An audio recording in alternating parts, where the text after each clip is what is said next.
121. 122.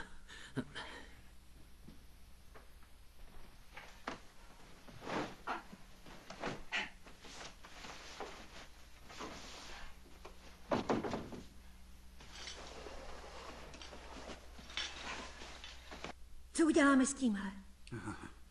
A co uděláme s vámi? 121.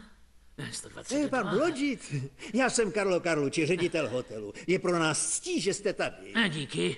Když jsme tady měli dalšího známého amerického diplomata, pana Benjamina Franklina. Franklina? Jistě, Ben Franklin, moc správný chlap. Ovšem dnes by neprošel bezpečnostní kontrolou. Ukážu vám, kde bydlel. Pokoj je ve staré části. Teď ne. Promiňte, rád bych vás požádal o radu přímo od pramene. Bude na Středním východě válka?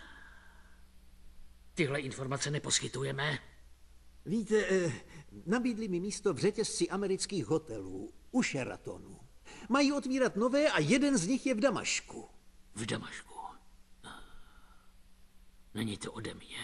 Sílí ruská přítomnost ve Středomoří. Arabové přitvrzují a Izrael je už ve vrcholné formě na první úder. Může to vyletět do povětří každou vteřinu.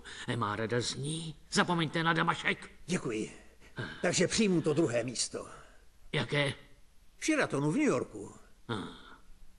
Vemte ten Damašek.